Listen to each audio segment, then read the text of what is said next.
Avast you landlubbers, and welcome back to the Dark Orb. And we're playing again Pirate Borg. It's the second episode, so join us as we go down and fight the nasty things in a cave somewhere.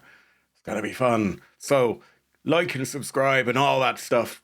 Look in the comments and do that thing where you say that we're amazing, because we are going with devious dungeons, foreboding forests, and the coolest cats. Back to the Dark Orb. Arr!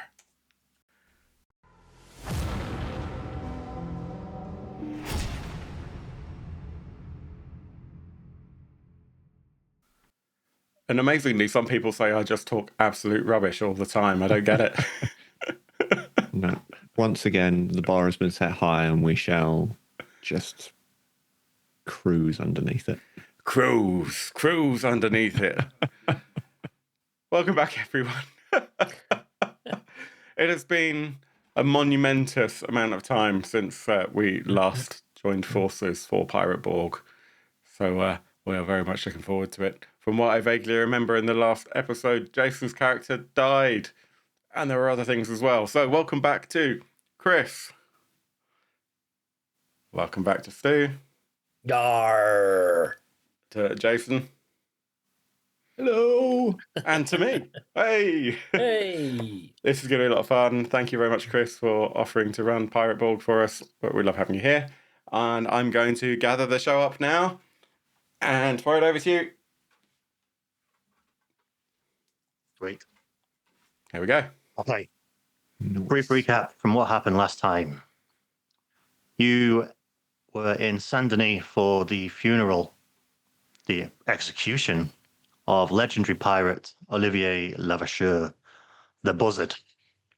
You happened to be in the crowd when he threw out and gave his last clue in the form of a note in a vial. And you went to a tavern to kind of read it, try and understand it. Well, you met a person called Catgut, a ne'er-do-well who happens to have the other half of the puzzle, a golden bug. You have said you would work with him, but left him unconscious in the back room of the tavern as you left for the cemetery. From there, you found the secret entrance into the buzzard's, the buzzard's nest, they call it, his secret hideout where he's reputedly left all his gold. And you have now made your way through a few of the rooms into the heart of this kind of catacombs underneath the graveyard. There you managed to lose one of your crew. We've lost Will.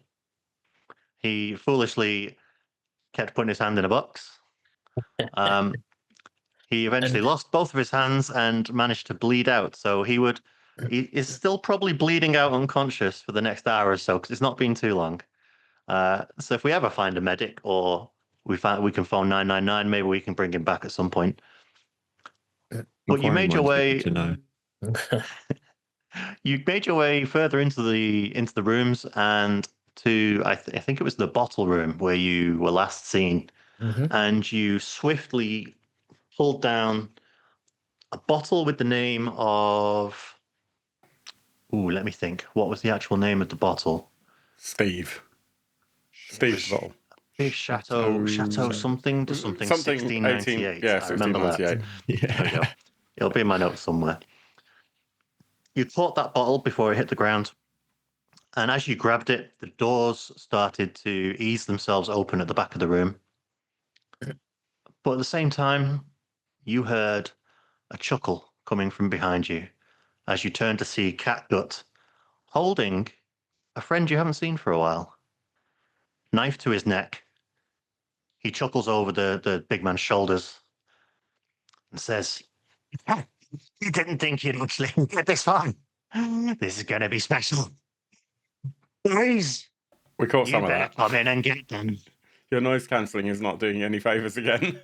Is it not? I will speak differently. Arr. Boys, come and get them. As Catgut in the doorway you would have come in, and two of his goons come in from you. Remember, in the corner of the room, there was a broken wall where somebody previously has broken through. they come through there, kind of surrounding you. So you're in the middle of this bottle room. Those two guys at the back, you and Catgut at the doorway. That takes us to an interesting point because we have a new character joining the mix. Jason, do you want to introduce your new character who's currently being held by Catgut? Certainly. Hello, chaps. It's Hector here again. Used to be a priest, but let's be honest, this voice doesn't go with the priest, so took up a little bit of the old boxy. Sterling job. And yes, well, unfortunately, every now and again, old dead Dave takes me over, which is it's not so much fun. Probably has something to do with leaving the church. Who knows? We'll never know. We can't blame that for things, can we? But yes, last I remember was I was having a brief chat with Catgut and then blacked out for a little bit. So that must have been a dead Dave thing. And I guess I must have told him I knew you guys, which is unfortunate. But well, here we are, chaps. So maybe a little bit of the boxy. Oh, Dave, you're a bit late, my friend. Could have done with your help earlier. Yeah, I mean, Hector and Dave, you're the classic combo, but quite frankly, we could have done with you a while ago. What have you been up to? Well, I mean, just coming to find you. By the way, where the bloody hell's Will? Oh, he's around there. Funny story. Funny story. But before we continue, let's kill these guys, and I'm going to throw my harpoon at one of the guys next to me. That's a bloody good idea. Now, we need to roll initiative. So as you decided to shout out first, Stu, do you want to roll a d6? D6. That's going to dictate who goes first, you guys or the bad guys. Okay. Looking for a high No number. pressure, Stu. Hang on, I've accidentally... Okay, so D6, go! It's a 4. You guys go first then, so you can throw your harpoon. Who did you want to throw it at? That's the bigger question. Now, the most dramatic and funniest thing is to throw it at Catgut. Sure. So it's like, Dave, Hector, you're the classic combo, but quite frankly, you're now duck! And I'm going to throw my harpoon at Catgut. Yeah, go for it. Yeah. So you're going to be throwing your harpoon. So it's your this is your special harpoon. So you're going to test agility. Agility. And with your whaling harpoon, I think it's a DR10. Yep. So There we aiming for 10 or go. higher. That's a 19. Lovely.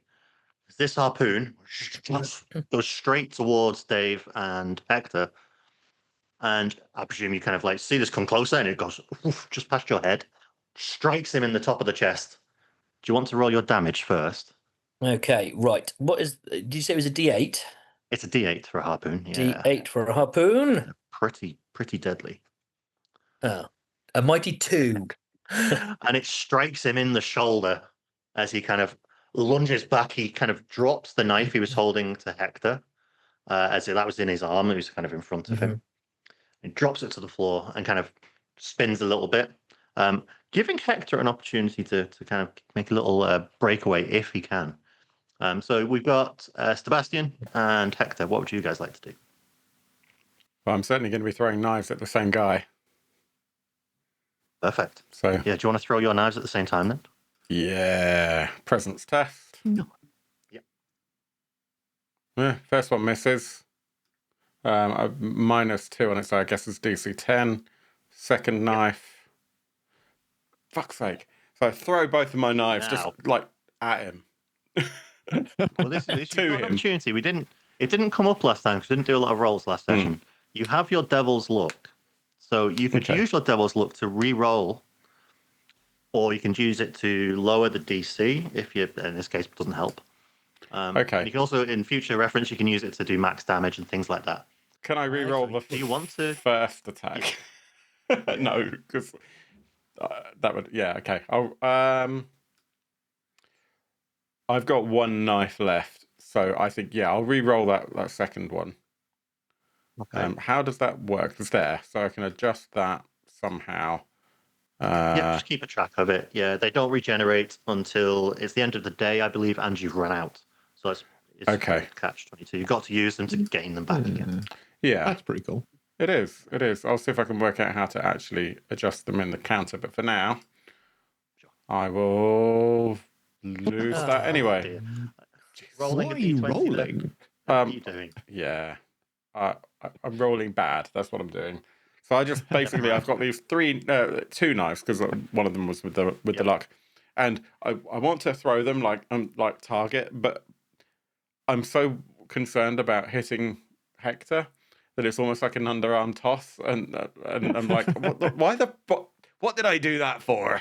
Here you go. Have a couple of knives.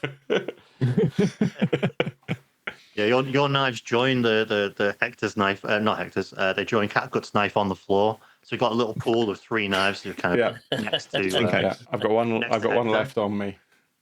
Yeah. Great. Hector, what would you like to do? You're the last one remaining. Well, I'd like to. Would it be possible to turn around and push the harpoon further into his chest? Oh, you can certainly try. Yeah. That would be So- spiffing. Because you're being held by him, so we say it's a strength test. Oh, that would be excellent. Yes. Yeah. I'll do that quick. No, he's not this guy isn't the biggest of people, so it's going to be So relatively that- easy. So DC 10. That didn't work so well. Can I maybe use a little bit of the old devil's Do you want luck? to pre-roll as well? Yeah. I think I might. We're doing this in alchemy. I have worked out how you adjust the devil's luck by just clicking on it, and then you Well, can minus it. goddamn. But, I mean, yeah. if anybody. Oh, God. Anyway. He realizes you're trying to wriggle free and grab the harpoon, and instead, what he does is he pushes you into the middle of the room, and he grabs the harpoon himself in an attempt to kind of stop you getting it. So he's going to spend his turn trying to kind of pull this harpoon back out, probably unsuccessfully, but he's going to sit there trying to pull it, and he shouts over to the other 2 blokes in the corner, and he's like, "Get 'em, boys!" And the first one raises a pistol. Yeah. Oh, what? Yeah, he's going to point it towards. Pam, being the biggest person in the middle of the room. Jesus. This is So- ableist only because I've got one leg. Pam, you bought We're a gonna harpoon for a need- gunfight. A defense roll from Pam, please. A defense roll. Yes, please. So Okay. defense is agility, Okay. All right. and it's the same DR12 target. Here we go. That's a 3. Right. Uh, I'm going to try would you like to reroll? I'm going to try some devil's luck there. Okay, 16. that's more like it. So you manage to dodge out of the way as this bullet goes flying past, strikes one of the bottles, and wine shatters everywhere all over the room. And then you hear the mechanism start to, and it starts to come across the room. Oh no. Everybody make an agility test. Jeez. This could. I'm going to have to roll for everybody on the. Oh, I rolled a 4. Just... Phil and I are rolling like Oh dear. absolute legends at this point. Thanks, Alchemy. Okay, so Oh golly. the two guys that were in the corner fail, but Catgut, as he's pulling out this harpoon, has ducked down to try and get his feet to hold it steady, and he just happens to miss it. Pam, you just okay. Stabastian has failed, and Hector has failed. Let me double check what the damage was of the wire. So Could you be hear the, this. Is this the same wire that decapitated the corpse that's lying in the same room? So this is going to be a nice cheery. It is. this could be the shortest character I've ever played. It might be a shorter in a minute. 15. Where are we? There we are. It is. Sorry, it's quite a lot of damage. It's 2d6 damage. So I will roll that. And that's What? going to be a whole 8 points of damage. Each? Swing each. As it swings across the room, it decapitates the 2 brutes in the corner. They're gone. He drops his flintlock to the floor. The second one drops his cutlass, doesn't get to act. 3 HP. I think it probably decapitates me as well. Yep. Decapitates you as well, 4 unfortunately. HP. And Stabastian goes as well. So we've only got Pam left. Abruptly, the game ceased. Yeah. We've only got Pam and Catgut, who's currently holding onto your harpoon, but you can't do anything this turn. He's still trying to pull it out. Means it's back to Pam's turn. I go, oh, for fuck's sake. Not only have we got dead Dave and dead Hector now, we've got dead Stabastian. This is an outrage. I'm going to run over. Okay, so can I? I'm torn whether I either run over and try and get him with my harpoon, or if I run over and get the cutlass, because I'm not really Pam's not really a guns kind of girl. She's you have to spend some time reloading the flintlock as well. okay. So it's kind of a one shot and then use your sword kind of situation. In which case, then no, I like my trusty whaling harpoon, so I'm gonna run over, grab it, and then just try and ram it into him further. Yeah, well, it's easy enough to grab. So do you want to give us a strength test as you wrestle him and try and push it further into him? +1 for strength. Come on. Go on. That's an 18. Beautiful. Now it's already in him, so it won't do quite as much damage. Should we do a D6 instead? Yeah. D6. Let's see if you can get some damage against him. That's a 6. Perfect. That is enough to take him out as you push through, and it comes out the back of him. And like a harpoon would have like a few little spikes. Yeah. You kind of push him forward and pull him back, and it skewers him from behind. Nice. And you just see the life kind of drain out as he's now stuck on your harpoon properly. That's what you get for trying to be selfish and trying to come in and muscle in on our action. You should have just given up that gold bug and stayed unconscious in the pub. And then I'm going to look down at the horrifically mutilated bodies of my comrades and friends. There's a lot of bodies in this room now. And as you kind of assess the room and look around, you hear footsteps of a few more people running down the corridor. Apparently have been following Hector. And we have 2 extra characters run into the room. Whilst I hear them, go on. I'm going to reach down. I'm going to grab the harpoon from his back and then pull it all the way through him, because the barbed bits are just going to make it. So I'm going to pull him all the way through him and then drop him on the floor. So I've got my harpoon back, and I'm going to level it at the passageway to see who runs into the bottle room. So you're going to kind of stand in prepared. Yeah. Okay, so running up the corridor are 2 new people. But you recognize them as you're kind of peering around the corner, Pam. And you've seen these faces before, but you haven't seen them in a long time either. It's rather strange. You're getting a lot of old acquaintances here. Indeed. Indeed. Jason, do you want to introduce your new character? Hello, Pam. It is me, Samuel, your one-time lover.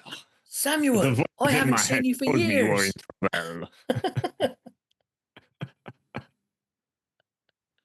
Pam looks kind of like shocked, her eyes wide as she sees her one-time lover Samuel, looking quite. I'm quite agog at your sudden arrival. So am I. Pam's face drops as Phil, you introduce yourself, please. So I come running in after, kind of scratching my hair a little bit, looking a little bit kind of wide-eyed. And I was like, hello, my friends. It is I, Juan, your 2-time lover. What? Juan, Juan and Samuel, what are you doing? I haven't seen you since we sailed on the. I'm flipping. I don't know. The flipping gibbet. I haven't seen you guys since we sailed on the flipping gibbet, and that was nigh on 15 years ago. I'm very sorry. We stole the flipping gibbet together. We did. It was fun. And we saw you when we were in the pub, but we at home. Yes. We were very busy. I'm not quite sure what accent I suddenly turned into. I think it might be French. I do not know. Juan, what is wrong with you? I'm a polyglot. Well, I've changed a little bit since I last saw you two. As you can see, that I only have one leg, but I've carved it in memory of that time we threw those rats off the flipping gibbet because they were eating all the food after we stole it. Why, yes. This brings a tear to my eye. This is very good, though, because now when we call you Peg Leg Pam, it makes more sense, no? Yeah, it is. It wasn't. It wasn't the. I think. What's it called when you hit a normative determinism? I called myself Peg Leg Yes. Pam, and I've become a peg leg. It's one of those things, isn't it? Very apt. Anyway, what is going on? There is nothing but dead people and misery here. Well, you remember Will? He's back in another room. He's lost both his hands and he's bleeding out. So we better hurry up. As you can see, Oh, Hector- one-armed Will. I remember one-armed Will. yeah, one on Will. Well, now he's no armed Will. And as you can see, Hector with dead Dave riding inside him, and then Stabastian. be They were honest, it also is- along. They've also been horrifically mutilated, but so have our enemies. And I walk over to whoever had the gold bug, and I pluck the gold bug, and I walk over to whoever had the bit of paper, and I pluck the bit of paper, and I go, but we've got the keys to the buzzard's fortune. I reckon we got to go through that door over there. I think that is a good idea, and I think I would like to move quickly because it does not look like Hector lasted very long, and I wish to last longer than Hector. Yeah, he appeared with a knife at his throat and then was decapitated. Classic Hector. Yeah, well, I know. How many times have we seen him do that before? Well, okay, not often because we haven't seen him do it at all, to be honest. But it's the kind of thing he But- would have done, isn't it? It is much like Peg Leg Pam. It is the kind of thing we foresaw. Now, I have one question for the GM, and also an apology for anyone who is watching who is now very offended by our accents. But No. I decided it would be quite funny if I had a magical power of raise the dead. Ooh, And so I think Please do not make me bring Hector back. I cannot do these two accents Hector. together.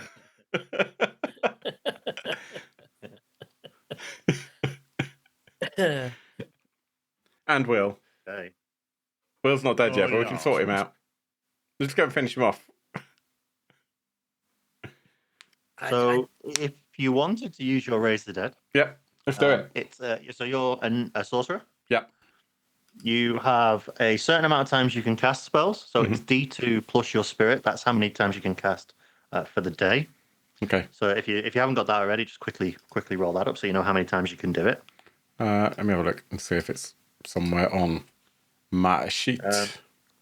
It says you can doesn't say. take an action to cast a spell, but you do not require a roll or test, which is quite nice. So Cool. It just happens. This is And- great. So it's kind of your go-to spell. So to What speak. time of day is it? It was daytime when we were upstairs, right? So outside. Or was it quite late? Yeah, so it's only been a couple of hours. So yeah, should we say 'Cause late I think- afternoon? Yeah, cool. Because they expire at a certain time. Cool. D2. Yeah, if you wanted to cast it, so what it's going to do is going to create skeletal thralls from nearby corpses. So you've got a potential of 5 corpses, but your spell only does the first level. It will only do 1 thrall. Okay. So you're going to be able to bring back one of the dead, essentially. Cool. Probably one with a head. Do any of them have heads? They'll only have 4 HP. Sorry, come Do any of them actually have heads? on. catgut. No. I've got, yeah, that's the Let's only try one, nip yeah. next door and just kill Will off. Yeah, just pull out his Can we misery. just bring a head back to life? You can have a headless one. It's fine. You can use whoever you like. Just carry a head But around. bear in mind, their attack is a claw or a bite. Mhm. So if you choose one without a head, they're only going to claw, not bite. Yep. Not a big deal. But yeah, they'll only get 4 HP, and it'll be an attack of a D4. All right. So yeah, they can be helpful. They are stupid though, so they only obey verbal commands. Yeah. Not they don't follow mime. Not Um, mine, no. Okay, They're cool. definitely not if they not got heads. So So they can't hear you either. who's so. who's still got a head? Catgut. Okay. Well, we'll revive Catgut then. Do I need to? I don't need to roll anything. It just takes an action. No, it just says it just happens because it's one of your starting abilities. So yeah, it's just Nice. Ah, come on, my petty friend. Let's get up. Come on. Up you get. We have stupid things for you to do, you stupid motherfucker. It is always very strange when you do that, Juan. I do not like it. It But they- never stops being unnerving, does it? It does not. I'm still wondering why I have a French accent with a Spanish name, but I do not know. maybe my name Samuel. is actually Jean, but Maybe I just live on the border. no, actually from Andorra, whatever that accent is. It is this accent. It is now. You speak like a native, Phil. A native, I tell you. A native idiot. I think the problem is having grown up watching Eurotrash in the 90s. That just breaks everything. Yeah, that does. Yeah. Right. So getting you guys back on track, you have two options. The doors have opened to the north, so you could go down that corridor. Or you could head to the east, and you could go through the kind of the tunnel that the two groups came out of, the two gang members came out of. I reckon we got this bottle of wine from the clues, and it opened those doors. So I reckon we got to go through those doors. I reckon because these dead folks and undead catgut over there, they tunneled in through this side passage. So I reckon we got to go through the fancy doors to whatever's beyond. I think you're probably right. And we can make Katka go first. I like it. So yeah, you send Catcut in first, following behind him. The hallway is broad but oppressive. On either side, there's 5 alcoves, each occupied by a massive wooden barrel. And the floor beneath is paved with 5-foot sandstone tiles. Each seem aligned perfectly beneath the looming barrels. Overhead, giant boulders dangle from thick chains, groaning faintly as they sway in the slight breeze. And one's already fallen, and it shattered the tile beneath it, crushing the corpse of some unfortunate soul who's tested the passage before you. So I don't know if you can tell from the map, the one in the middle is the one that's fallen. So it's kind of blocking your route, but you can climb over it and around it if you need to. Yeah. So I wonder if we can get Catgut to jump across this and then get him to roll the barrel back to us. I mean, I was wondering, can we just send him through to trigger all the traps, and then we can just walk through afterwards? Well, I probably I think that... think he will trigger the first trap and then nothing else because I think he will be squish. Ah, that's a fair point. Fair point, Yep. Samuel. I agree, but maybe we can get him to do the dangerous thing anyway. Yep. Well, I mean, he's your undead thrall, Juan. So, yeah, give him his orders, I reckon. Okay, let's give it a go. And this is where I realize I have to speak in native. So like, hey, Catgut, you jumping over the thing over there? I do not like it when you put that accent on. Well, how else kind of would a waddles French forward. pirate speak? Ah. Catcut waddles forward and he jumps over that first trap, Cool. the kind of sandstone tile on the floor, and grabs onto the barrel. Yeah. Hey, Catgut, can you roll the barrel back to us? I would like to get out the way. He turns it around, goes behind it, and he kind of waddles it forward. And then as soon as the weight of the barrel goes on the tile in the middle, you can see it just slightly depress. And then rock comes down and crushes it. Nice. How's Catgut? Water goes everywhere. This barrel is full of it stinks. It's stale water. But underneath the rock, as the water kind of disperses, you do see some silver coins. Well, I believe this is finders keepers. And If you want to spend your time grabbing the coins, you're going to find 46 silver coins. So I believe this is 10 for me and 10 for me. And 6 for Catgut. How And many then, for me? yeah, why not? We have done all the work. What? Hang on. You guys have just rocked up after 3 other people have been killed. This is hardly all the work. I'm the Oh, only yes. original member of this little merry band left, so I need Well, some you're of that not silver as exactly well. all ear, are you? Are you And I making mean, a we do not know how much you have looted before we got here. You could be full of the gold coins. You No, could have like I, eight gold coins.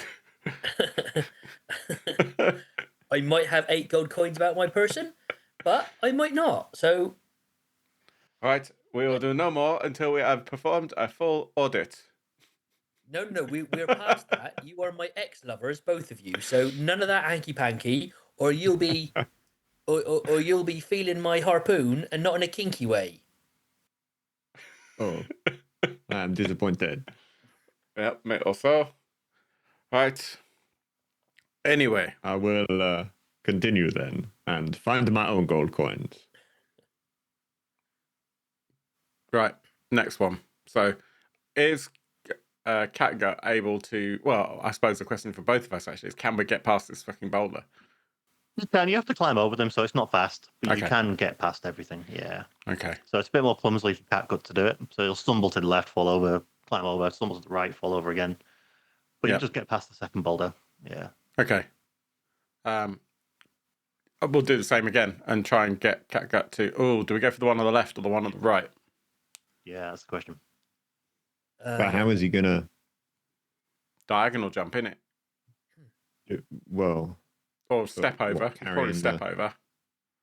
carrying the barrel, or are we just gonna leave those barrels? Do we need them? Can we try and open them? Not stopping you looking at him. Yeah. I would like to try and open the barrel. So If only you had a presuming crow it's the one on spade. the left. Sure, why You- not? I do not know my left from my right. You crack open the top of this left-hand barrel, Yes. and you see some red wine. Red, Oh, red I one. like red wine. Hmm. I would like to take a drink. You grab your kind of mini tankard, give it a little taste. Yes. It's beautiful wine, Oh, aged perfectly. excellent. Pam, would you like a glass of red wine? No. I will only charge you one gold coin. We've fallen down this slippery slope before, haven't we, Samuel? And it's not happening again. I've Well, already told yes, you about that. we could be two-time lovers. No. Oh, I'm Hey afraid Pam, not, mate. have you considered maybe remove your leg and fill it with wine for later? No, because hey. that would be right. No, it's solid wood. This leg. Yeah, it is. All right, enough hanky panky. I will go and see what is in the other barrel. Right. The other barrel It's full of scorpions. has No, it's full of scorpions that really love red wine. Only red wine imbibers. the other one has what looks like dark rum in it. But as you kind of gaze down into it, you see kind of a face peering back up you. It has a corpse inside it. Oh, Tasty. no, I do worry now that the red wine may have had a corpse in it as well. Okay, I put the lid back on. Okay, let's do it again. So, Okay. Which one do you want him to go and grab and push onto the box? Tile? Well, he moved the left one last time. I think it's only fair that he moves the right one this time. well, I don't know, Balance. because the left-hand side one both times appeared to have been something good. Oh, that's a good point. You know, the first time around there was some money, and the next time around there was some wine. So, money, wine. What is the other thing that we might want? Song. There is a woman in the barrel. But Pam is here. Oh, the barrel is We've empty. already established that ship has sailed, gentlemen. No, we stole that ship. Oh, yeah. Right. Shall we try the right one or the left one? Well, Whichever- I like this. I like this positive left idea. Let's go for the left one. We're I leaning think left. whichever one we try, I'd like to kind of hide round the corner when the thing drops on it, just in case there's something nasty inside. Yeah. You can stand 5-6 feet back. Yeah, Mm. you'll be fine. So yeah, Catgo steps over the next tile, grabs the barrel, swings it around, and again the same thing happens. He places it onto the tile. As soon as it takes the whole weight in the center, the rock falls down. This time, though, a lot less liquid comes out of the barrel. I And told you it was nothing a else. woman. Nothing else to say. Nothing else comes out of it. Hey, Samuel, you want to have a look, see if what's in the other barrel? Ach, why not? Are you In for a jamming now? penny, in for a pound. You reach over to the next barrel, lift up the lid, and you hear some skittering as you start to open it. And Oh, I as soon put the as you lid back start- on. I put the lid back on. I was about to say, as soon as you lift it up a little bit, you get a stench of moldy cheese, and you put that back down straight away. Okay, I do not like this barrel. Despite my French accent, I think it is French now. I do not know. I'm Samuel. I do not like the smells coming out of this barrel. Do I need to know have a Spanish accent just to balance it? Yes. Here's the wine. Yeah. So you put the lid back on the barrel, and the skittering still. You notice it now. You now know it's in there, but you can't quite put a grasp on what noise it is. But there's something in there. I do not like it. Yeah, and it's alive. Doesn't sound good. Okay. I pat the top of the barrel and I'm just like, yeah, we're going to leave that one.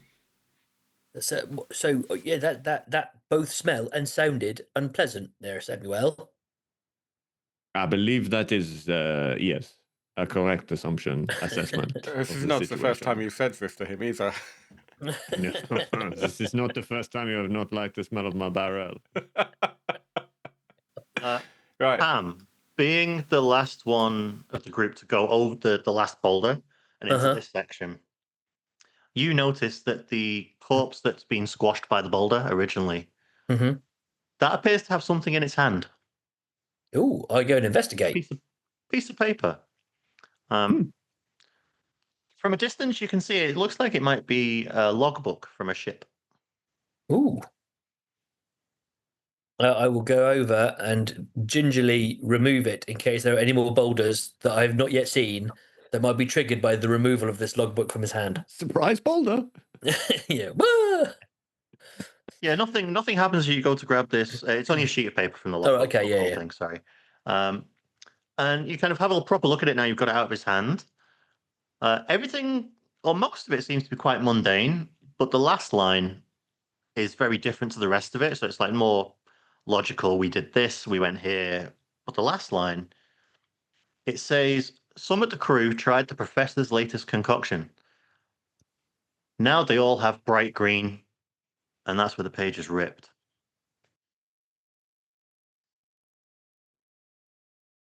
Yeah, somebody's tried the professor's latest concoction. Now they all have bright green, ... Has Pam read this out to the rest of the group? Well, if we're being typical, we established last time that Pam can't read.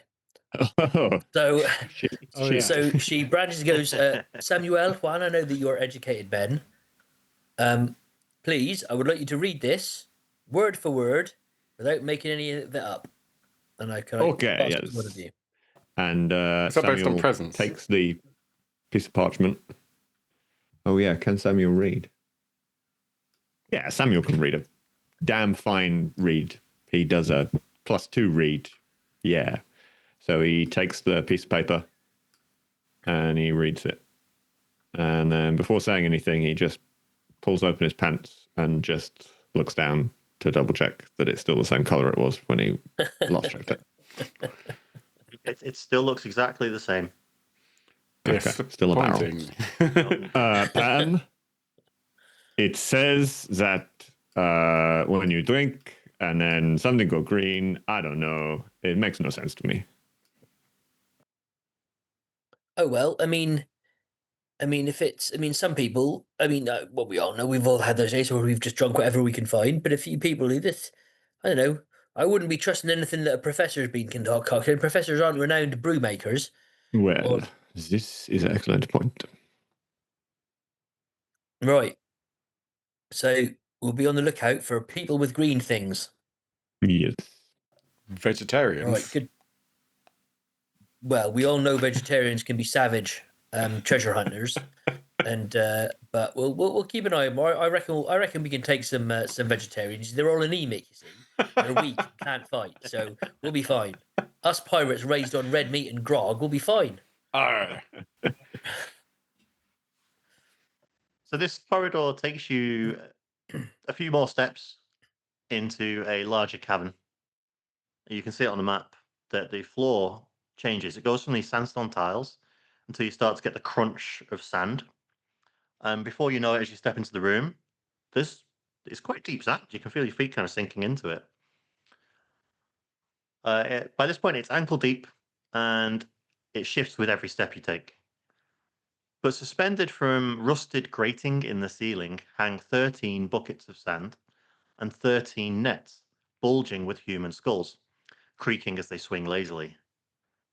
3 shovels lean against the wall, as though ready for grim work.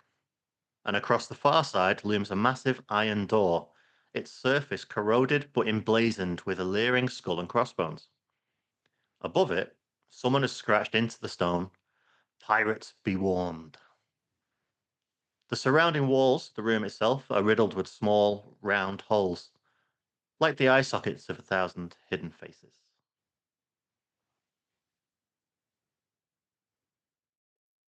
Well, the buzzard really does have a bit of a skull fetish, doesn't he?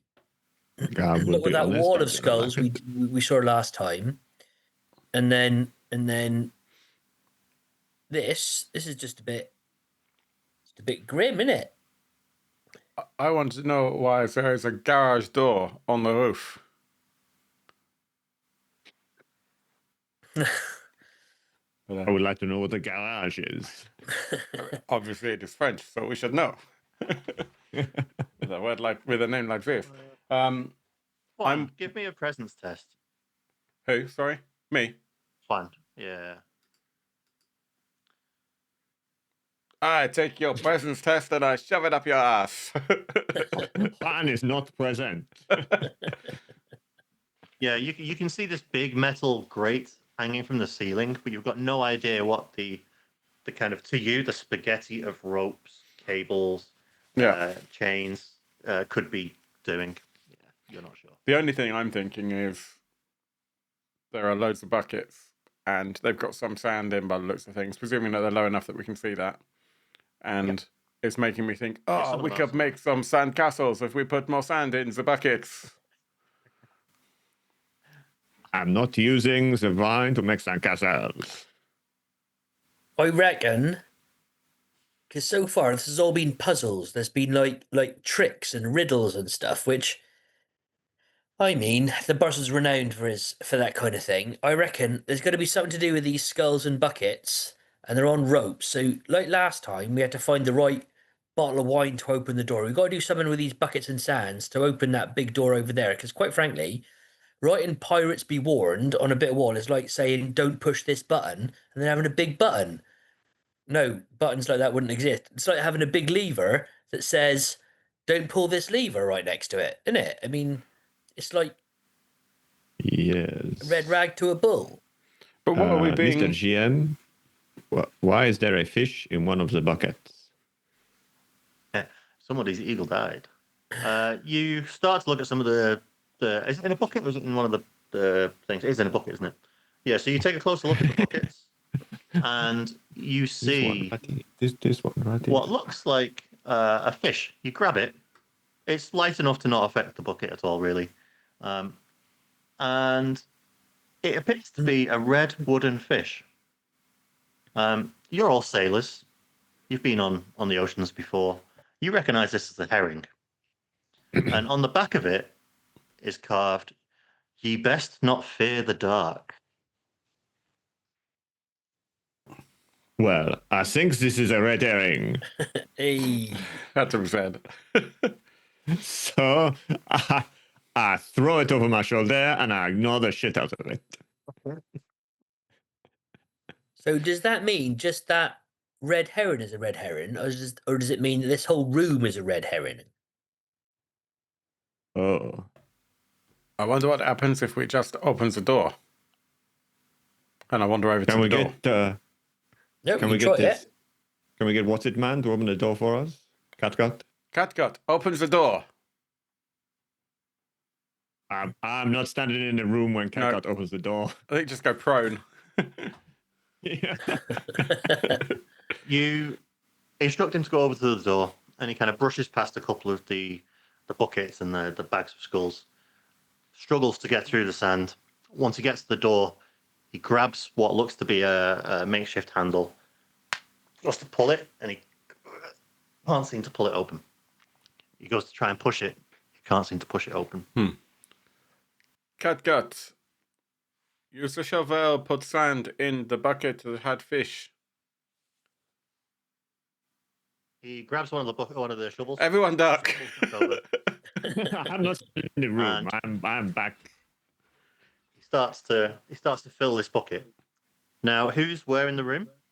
Just so we No. know. Are you all standing Hard outside the room? pass. I'm not in the room. I'm going to be in the room. I reckon I'll have been. I'm going to be maybe a third of the way in.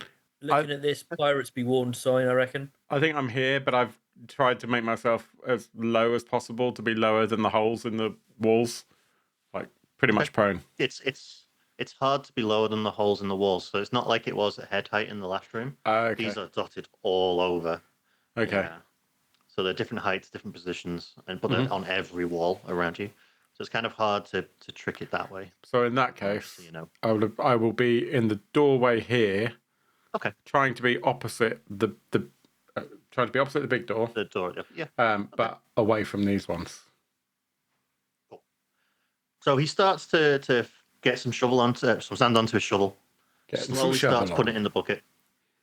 Gets his shovel on, and as he starts to fill it and the sand goes into the bucket, you start to hear a click, click, click as the bucket goes down, and one of the bags of skulls goes up. And he keeps filling it because that's what he's told to do. He keeps filling it. Yeah. And eventually it goes about 6 feet.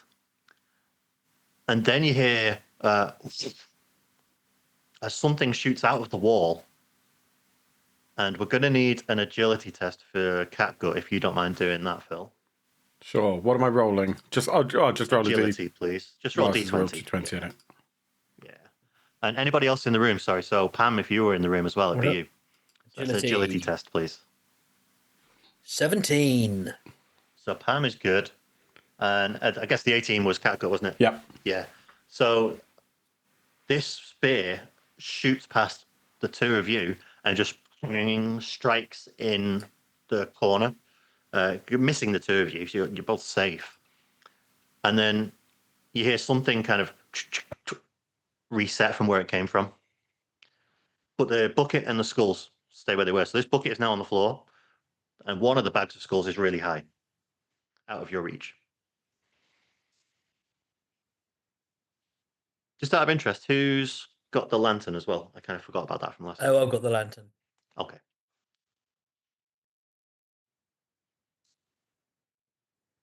Well, maybe we get Catgut to fill all of the buckets, but we tell him, Catgut, when a bucket starts to go up, you get out the way, so he does not get struck by the spear. And then all of the skulls will go up, and then maybe we can do something. I don't know. I'll mute So I myself. think Go on, Stu. I just think. I mean, I don't know whether we want to get all the skulls up to the top, or we want to balance all the skulls and buckets together. I don't know. That could be better. We could try that. Okay. Well, because back in character. So I reckon because that big spear only pinged out when the skulls reached the top, didn't it? Yeah. Yeah. So I reckon if we fill up the buckets and try and make it equal with the skulls, but stop it before the skulls go too high, then we might, if we get them all level, then that door might open. It is worth a try. Yep. And are you guys going to do that, or are you going to just leave Catgut to do that and kind of take a moment, let him to take his time doing it? So you guys are safe in the... We could test it. I'll start doing that for the one that is nearest me, and just try and keep an eye on the matching thing, and try not to die. Yeah, I'll do Yeah, one. I so- reckon because there's 3 shovels. You said, wasn't there? So I'll do the other. I'll do Yeah, one. there is. Yeah, there can be 4. It's fine. So yeah, you all grab a shovel and you start to fill the nearest buckets or take sand out the nearest buckets, whatever you think needs doing to even them out. And it takes you a couple of minutes, and you eventually even most of them out. And as you do, Pam steps back and you've put the lantern down, and you knock the lantern into the sand, and it blocks out the light for a moment. And you don't hear any noises. So as all these skulls have gone evenly, the room goes dark, silent, but you notice that one of the skulls is glowing. And you quickly pick up the lantern again because you realise you knocked it over, and you lose it in the mix of skulls in one of the bags. Did you see that glowing skull? I think so. I saw something. Turn the light off. I closed the shutter on the bullseye lantern. Same thing. As soon as you close it down, it glows, and you see it's on like the 3rd bag along, right in the middle of the room. A skull on the very edge of one of the cases. The net is glowing with some kind of green blurb on it. You can't read it from here, but something's kind of carved into it, and it glows. But Pam, you also notice now you've done that the vial, being the original member, you holding the vial as well. The vial has also got a faint green glow to it. Oh. I would have held the scroll elixir. at the very start. Yeah. And the parchment said something about green glow too. So are these all what green glow? Right. Right. That's weird. I don't like it. But let's see what that. Well, I mean, I can't see what that skull says because, as has already been established, I can't read. So I will I'm read gonna the skull. through a combination of turning the thing off, lighting it to get closer to the skull. Let's see what it says. Perfect. You go up, look at it, and you can use your knife to kind of get the skull out. You can pull it out of the net. But it's got some symbols on it you don't understand, you can't read. You may have seen similar symbols before, though. I'm going to share the handout to everybody so you can see what I'm talking about. What I'll do is I'll share the same one in the vial at the same time, as that was also glowing green. Oh, right. Oh, This is this- right. Right. This is like that thing from with the bug. Right. Okay. And your brain kind of clicks into motion and be like, the bug, and the 3 of you get together and you share the information you had at the start Yeah. with the 2 new arrivals. And you realize that the one on the skull simply says, dig.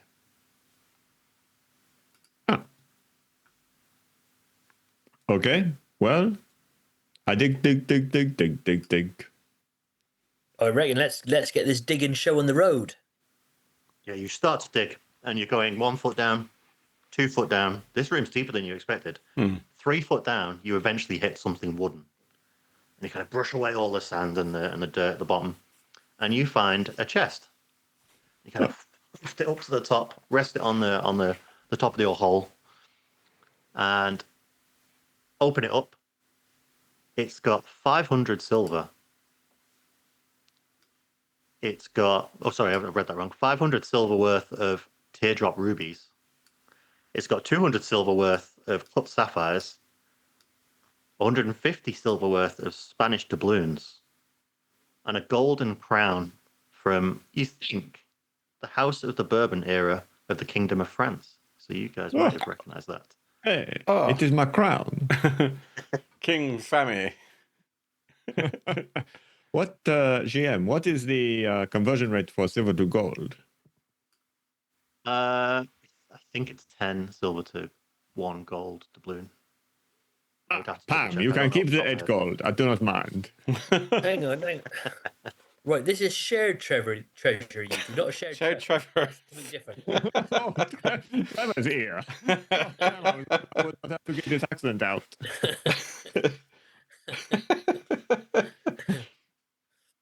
Well, right. Well, this is. I mean, this is. We're minted, lads. This is loads of. stuff. This seems like a lot, but I would like to know what is. Oh no, wait. The doors are not real, right? This is. As you say that, I go over and I thump on the door, see whether it's actually made of wood or if it's just another stone door. Your presence test. As you kind of bang on it, it feels like it's wood when you bang on it. For God's sake. 9. It's okay. This is relatively easy to tell, but it's almost like it's solid behind it. Like normally you get like a bit of a thud. Yeah. You don't get the thud of a normal door. You get kind of a solid, like it's against a wall. I would not be surprised if this was a faux door. Oh no, not a faux door. Oh Faux no. door. That is my least favorite kind of door. Really? What I don't like is the ones that are on the runners because they fall off. Oh yes, this is true. We have not invented the worst kind of door yet, which is the spinning one. Oh my The god. spinning one. Those future spinning doors are a They are the nightmare. worst. Nightmare, I say. No, wait. I think if I ever make one of those, I will make it so that when you get near, it stops. Oh yes. This will be the most devious of traps. For I am a devious wizard. It will start when you get close and stop when you get closer. Just want to bring you guys back To the game. to the text. Sorry, to the I think we found the treasure, right? I think we're done. The end. the vial that was containing the original Oh yes. script. Let's read the vial. That converts over to say 1 degree west of southwest. Well, if I was not a French man and I used to be a sailor called Will, I will be able to tell you. I have, as we've been digging, I have faithfully recounted our adventures to you, word for word, verbatim, about everything we said and did. So in you that have all the case- knowledge what Will had. We gather the shit and we head back into the main auditorium and we put the lantern in the hole. Before we do that, do we then want to look stick our down? fingers in the hole because that is a bad thing. But before we do that, do we want to look down here in case there is something to steal? Oh, yes, why not? Now, 1 second. I will reveal that to you. Let me double check what number that is, and I have some things to read. Ooh, are you going to read them out loud or just sit there? Read themselves, yeah. You guys carry on. Okay, thank you. Right, let me do this. I'm going to do that for a moment so you can see what's going on.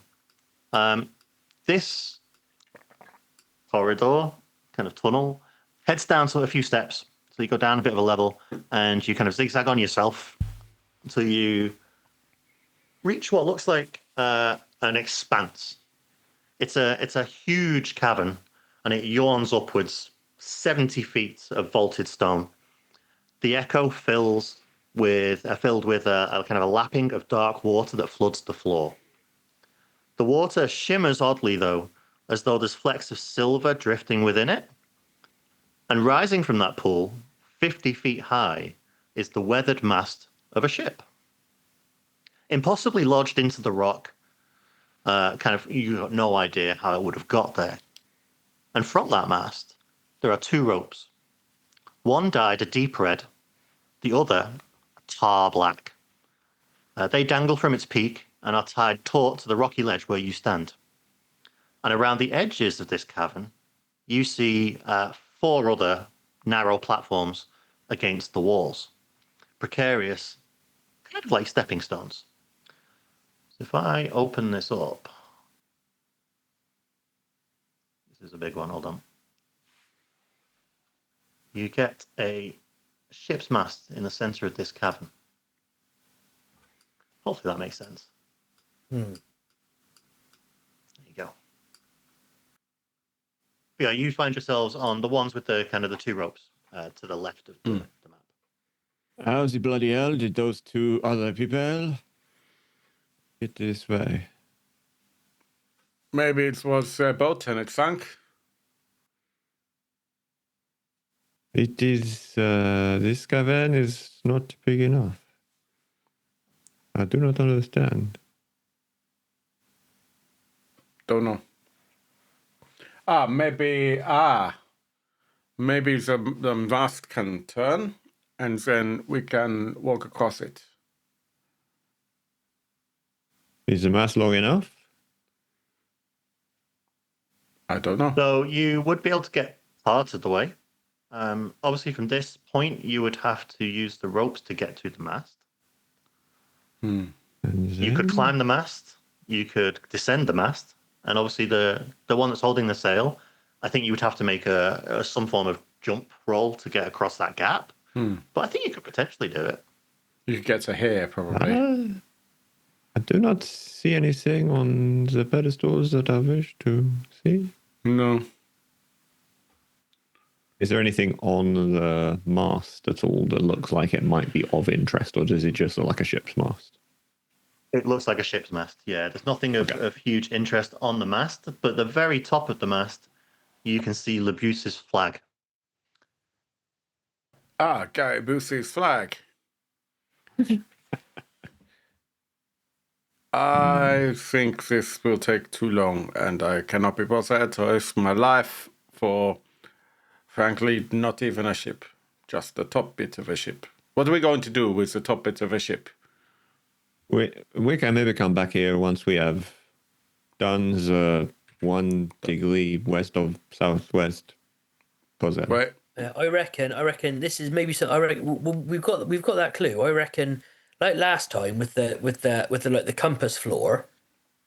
I reckon we go back and do that, and then seeing what that is, then we come back and look at this because this looks just a bit weird. I don't know why he's done this. Pam, you are always the cleverest one. Well, that is true. Yeah, let's go back. Kind of you to say though, Samuel. It is true. So you head back out of this cavern. You don't venture into it.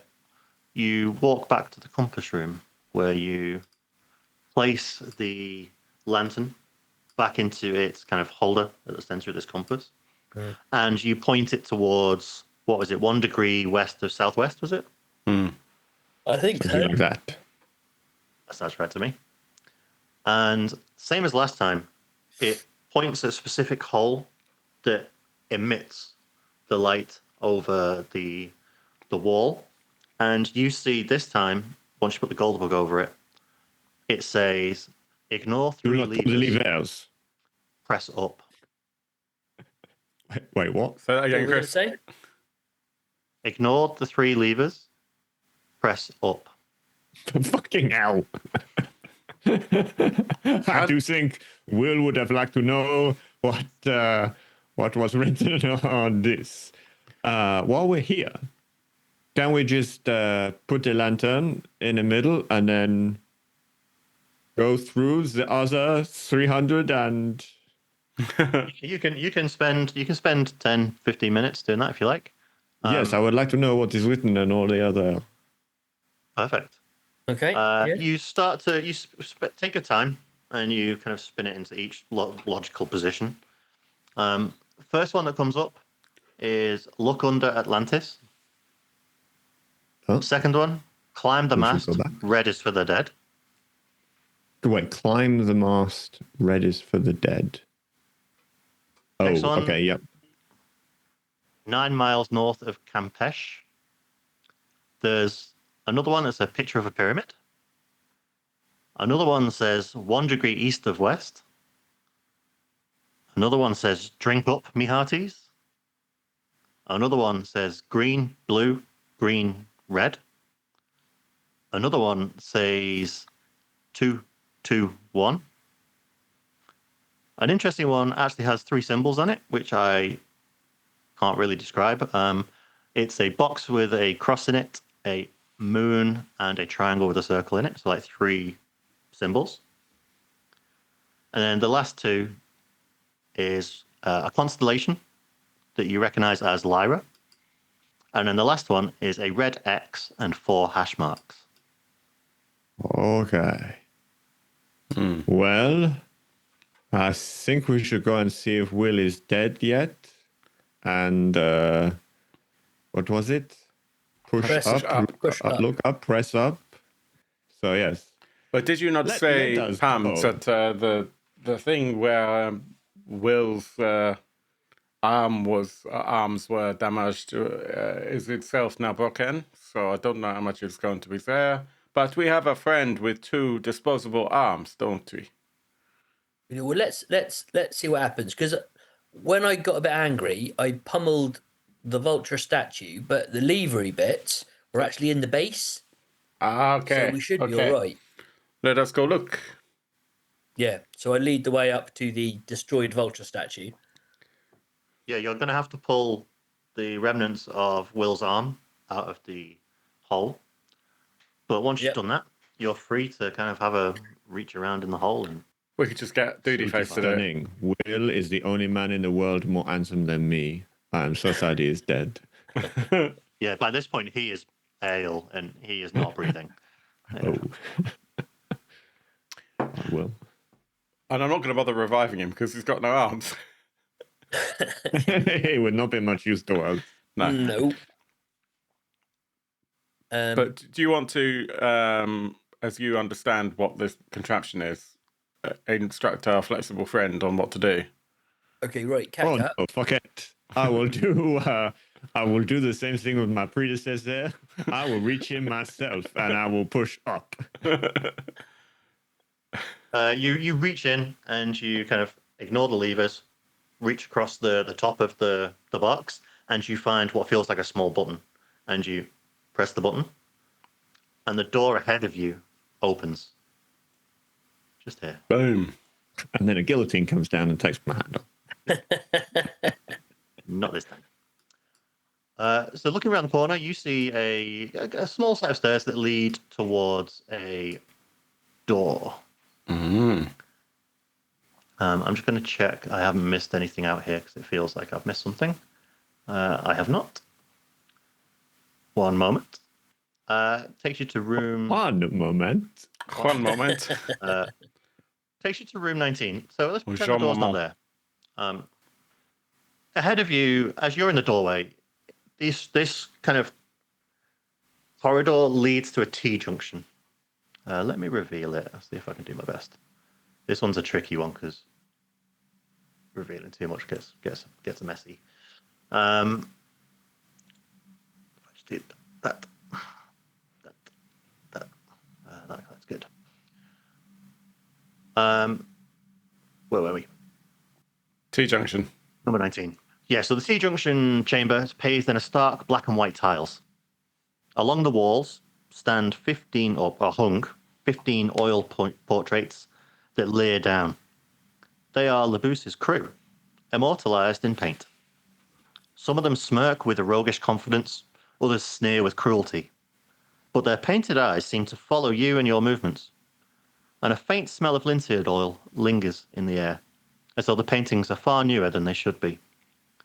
And from the doorway, you can automatically see that the same kind of symbols that you've been decoding are at the bottom of the paintings.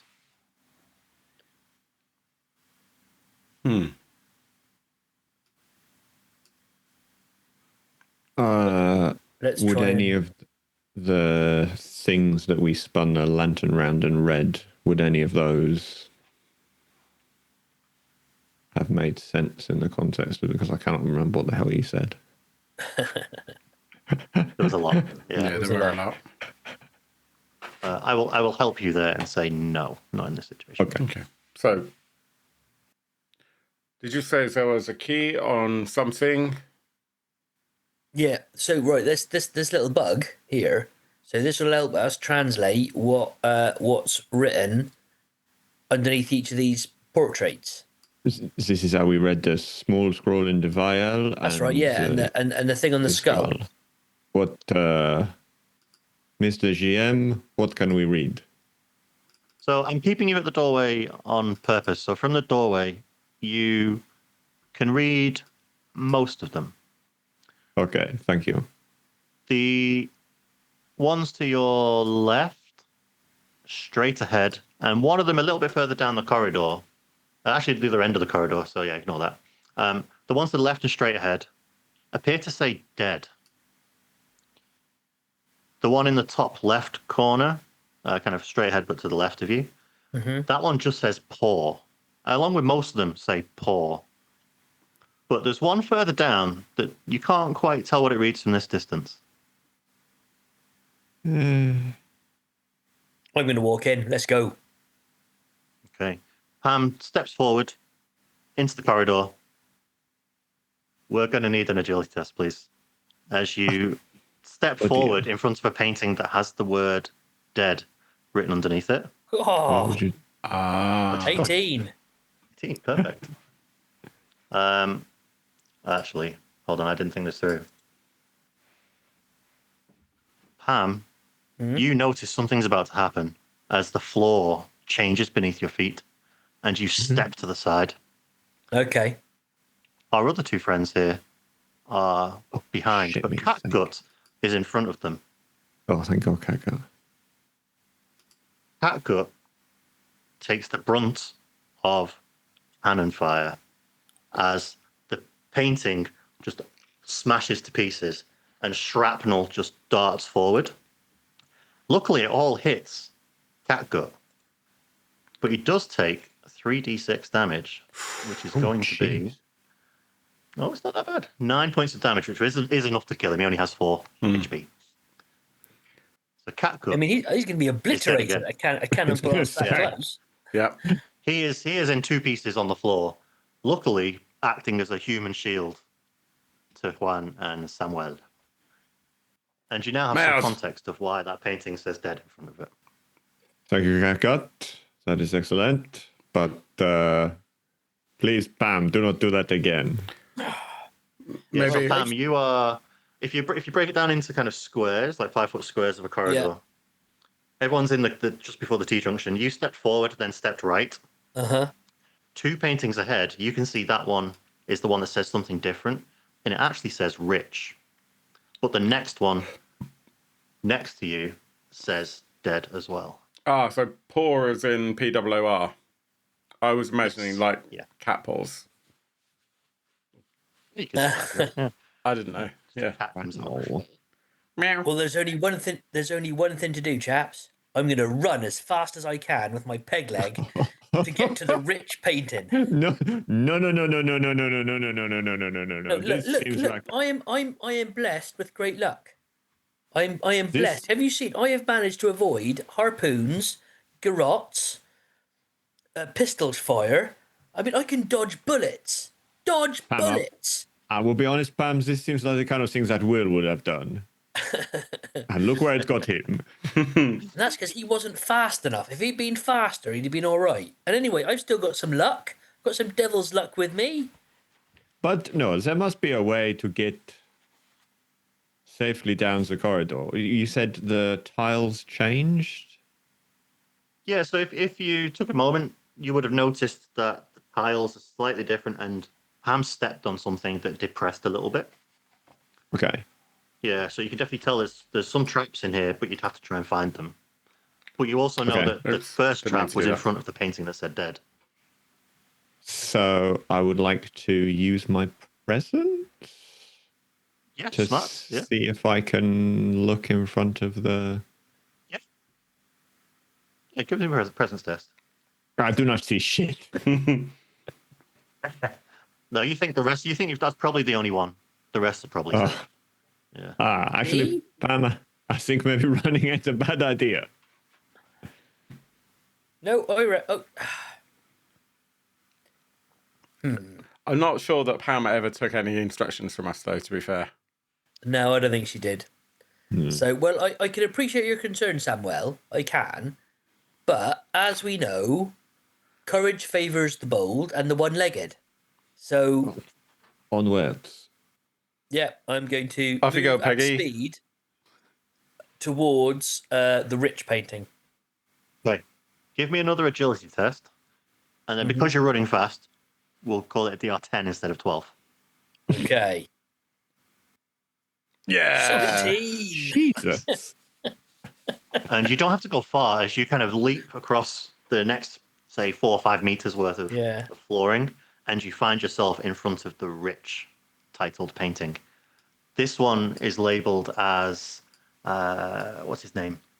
It's the pirate captain William Moody, who you'd have known preceded Buse.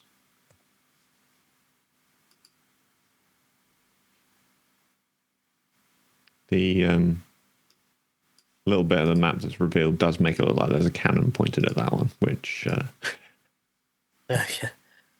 Right, guys, this portrait here, it's of old Moody. oh, well, give him a fist to the face from me. I punch it in the face. Punch it in the face, and it goes through, and you leave a nice big fish-shaped hole where his face used to be. And you can see through that hole a corridor that leads to a corner that you can't quite see past. I thought you said fish-shaped hole, which really confused me for a second. Fish-shaped hole. Yeah. Just slap it with a fish. I'm going to just like rip apart the rest of the painting and say, right, guys, lads, there's like a secret corridor behind this painting. Follow me, and I'm going to climb in. You climb through. What Oh, do the Lord. other two do? Ah, fuck it. I guess the other two are going to test their agility. Oh, no. Sacre bleu. Can I spend a devil's luck to try and re-roll that? As it's not a natural one. So, Yeah, you can always re-roll anything. Yeah. oh, nice. You can use it to negate a crit if you wanted to work it that way. I almost stumbled. You follow her steps, and you leap forward, and you get to the painting and grasp onto the wall in safety and dive through the hole, leaving somewhere.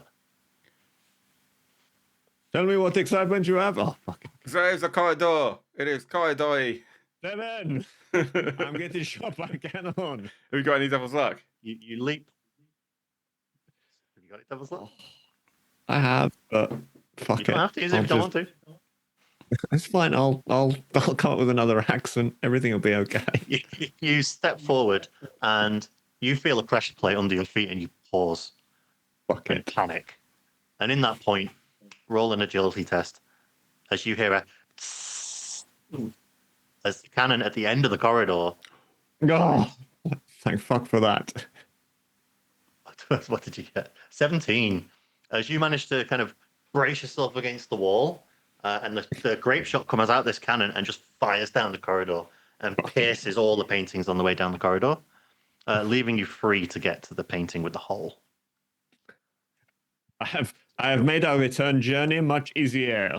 Oh, well done, Matt. Well done, Samuel. You realize now. But this corridor has something interesting partway down. I just can't remember the number again because I am forgetful today. 20. It's a kebab shop. You walk around the corner and you feel a slight breeze coming from somewhere on the left-hand side, and you see a narrow stairwell. Sorry, let me reveal it. There you go. You see a narrow stairwell, and it leads upwards to a small stone plaque about 2 foot by 2 foot. And from behind that, from the edges, you can kind of feel a slight breeze.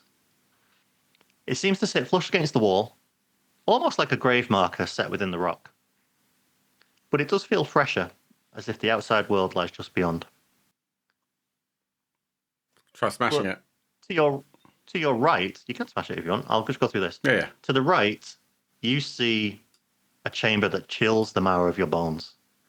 The ground is carpeted with skeletons, scattered and tangled as if they fell where they were slaughtered. Many of the bones are pocked with musket holes or stabbed through with blades, still rusting in place. There's shredded coats, tricorn hats, and boots rotting among them. The whispering of lives cut short. And silence reigns, heavy, suffocating silence, save for the occasional drip of water dropping from the ceiling.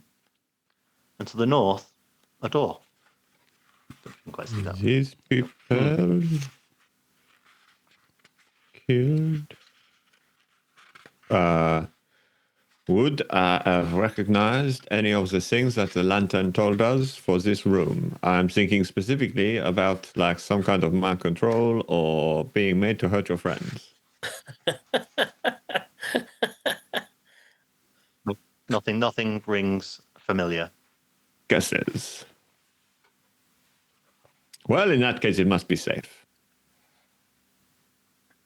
Yeah, I'm going to walk through. I'm going to get my harpoon, and as we go past, I'm going to poke each corpse as I go past, just to see if I don't know Jesus.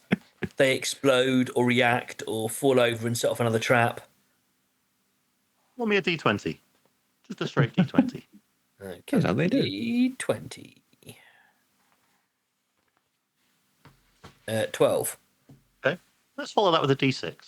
and a D6. Oh no. As you walk forward, and every other one, nothing really happens. There's and a then 3. you poke one, and something falls out from underneath it. And on the floor, you've revealed an elaborate model ship of the line. Oh. One you've not heard of before, so you can name it how you wish.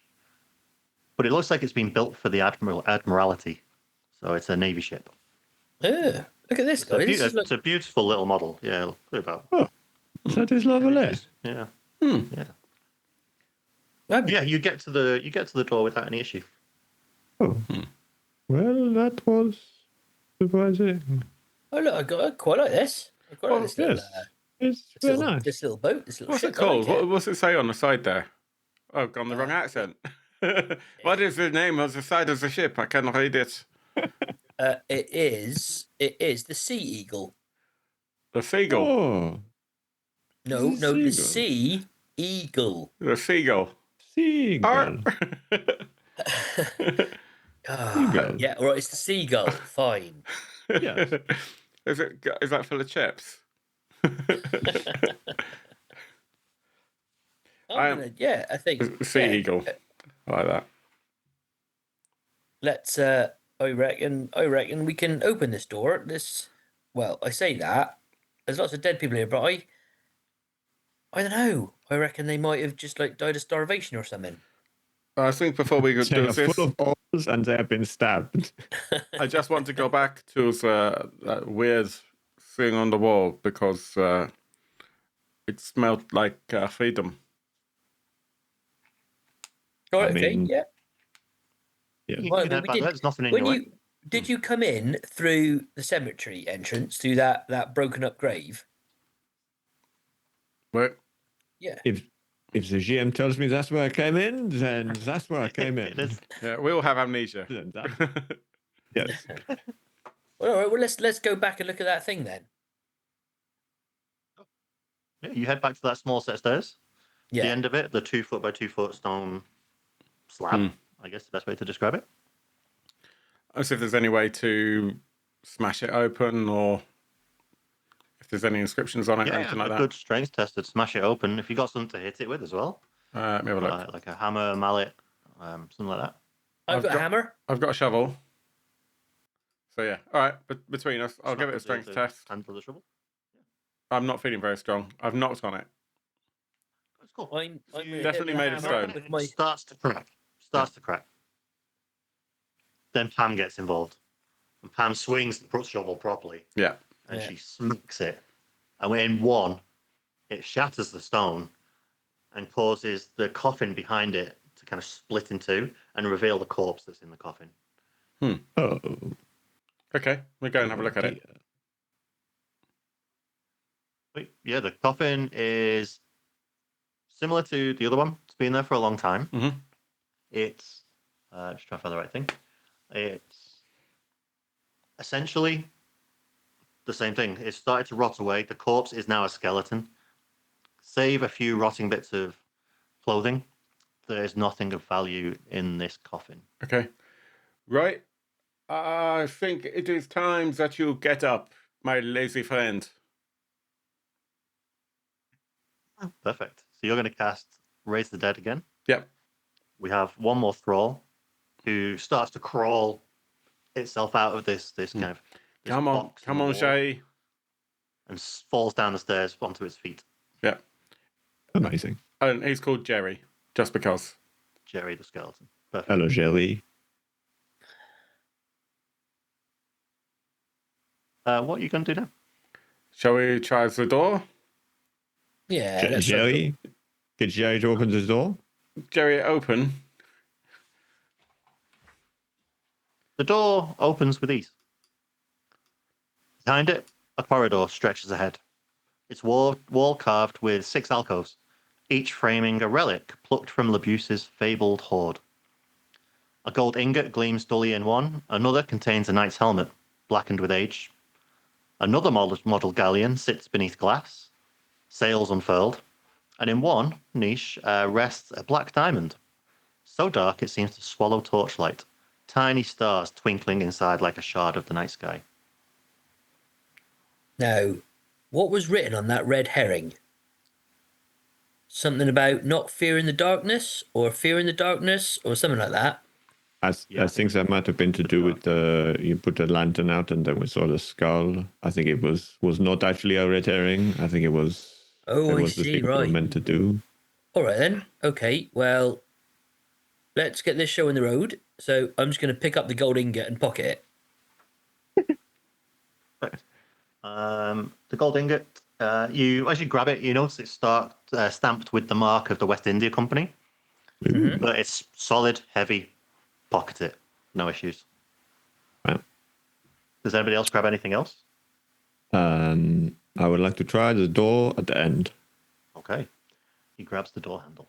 And I'll ask Jerry to grab the diamond. Perfect. Yeah, no issues picking up the diamond. What's he going to do with it? Because I presume Jerry will not have pockets. Put it in his mouth. Okay, perfect. Totally do that. But the next door, again, open. No weird traps, no locks. It is just open. And ahead, you step into grandeur faded by centuries. The domed chamber glitters faintly with gold leaf through the air, although the air is heavy with mildew. At its heart rests a massive oval banquet table, stretching 25 feet end to end. And sat at the table, in all the chairs except one, are skeletons of pirates, posed eternally with goblets in hand. Their feast turned to piles of rot long ago. And a chandelier made from a ship's wheel dangles overhead, its waxy drippings harden like stalactites. And suddenly, a gold parakeet flits from chair to chair, cackling insults in a shrill voice. It begins to mock your every move as you enter the room. I'm going to tell Jerry to sit down in the unoccupied seat. Sure. Jerry stumbles over.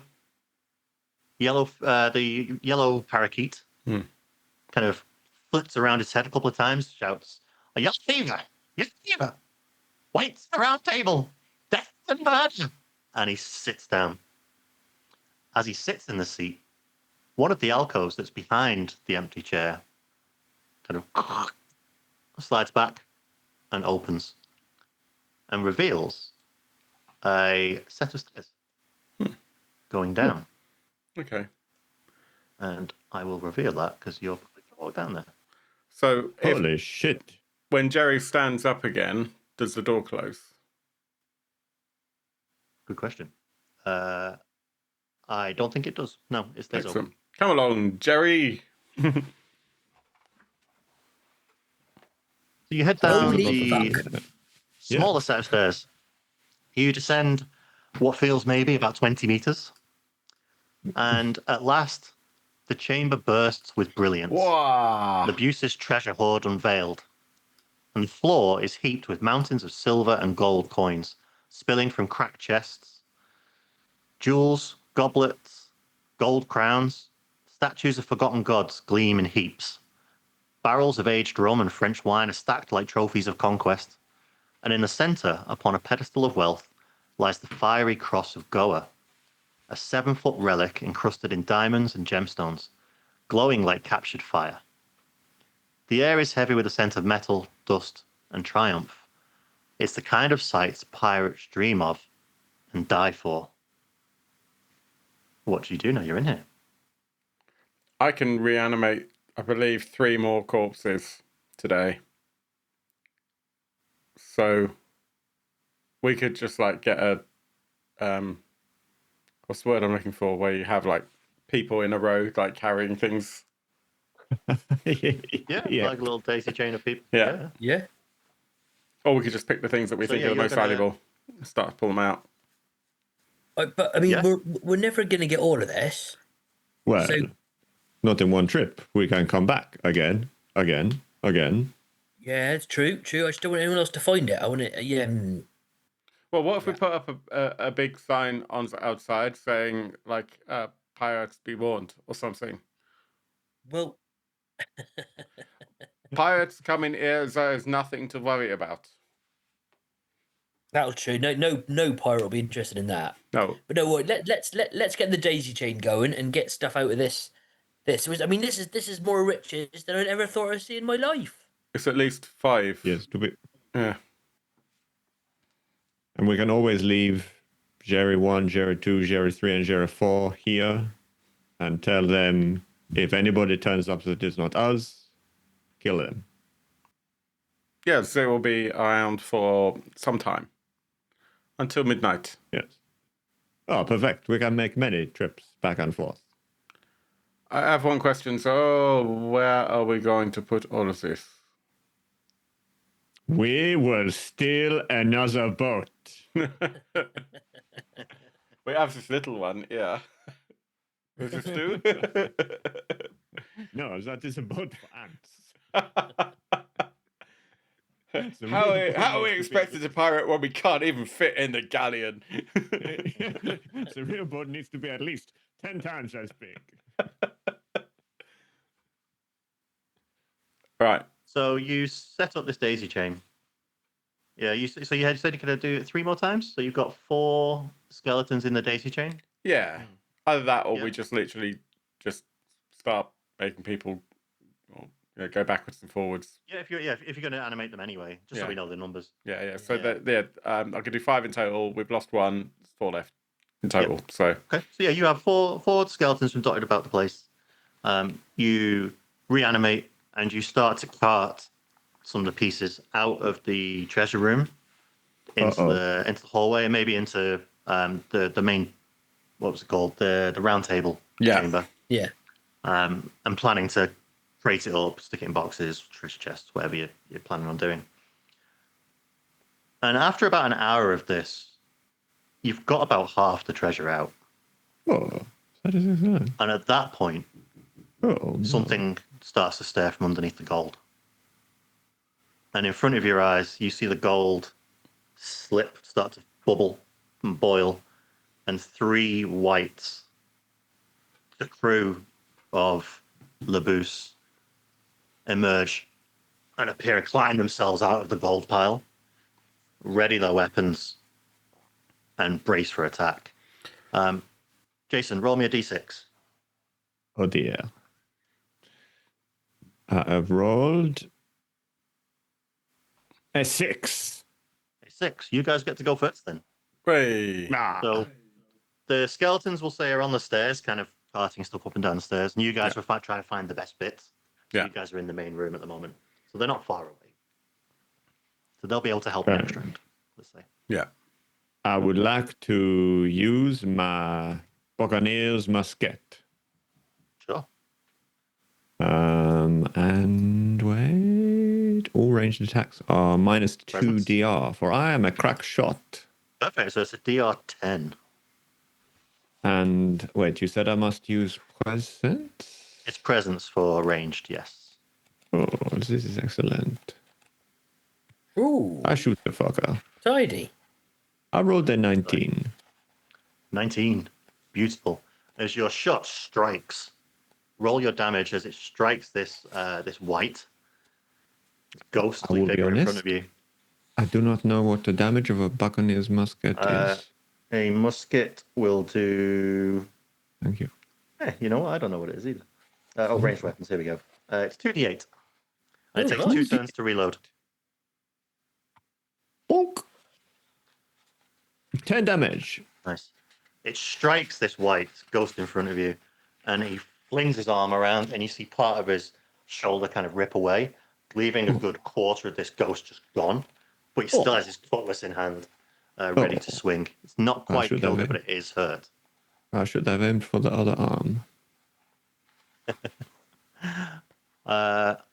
Who else would like to do something? How about Pam? What are you going to do? Having just seen Samuel shoot his load, so to speak. Yeah. And What's the second time? I'm going to charge. I'm not going to throw my harpoon.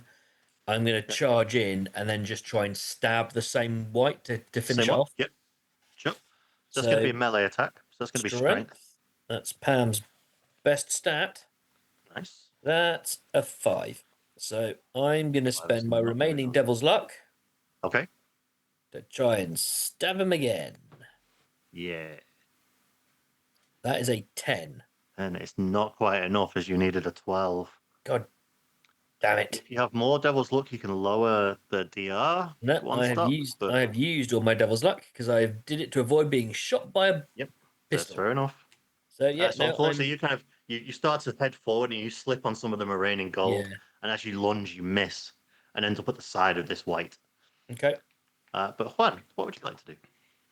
I was looking to see if there's anything else I can do as a sorcerer wizardy thing, but it doesn't look like there is really. Sure. So I will try. In terms of spells, you need to find things that Right. have scrolls and stuff. Okay, that makes sense. So yeah, I will attempt to twat someone in the face using my belaying pin. So roll a strength, and I'm not very good at this. Oh golly.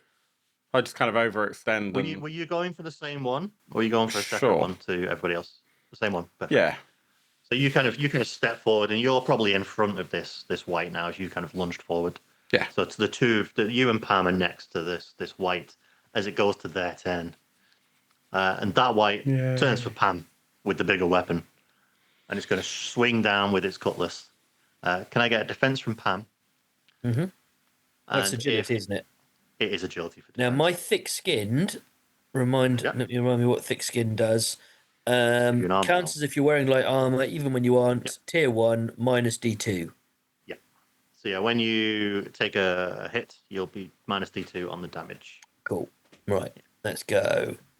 That's a 17. Nice. As you dodge out of the way as this cutlass swings down and misses. The second one goes towards the nearest skeleton on the stairs. So Phil, if you could give us a defense roll, just a D20. For one of your skeletons, and the same for Jason, Samuel. The third white comes towards you and floats over to your direction and goes to swing at you with the cutlass. So defense for you as well. So the first skeleton is dead, I would say. Not necessarily. It's going to be 6 points of damage, which is enough to kill that skeleton. And it was Samuel rolled a 9, which isn't enough to defend. I'm going to presume you don't want to re-roll. No. It's going to go in for some damage as well. It does 4 points of damage. Okay. Ouch. But can you test presence, please? Oh, yes. Nice. A 10.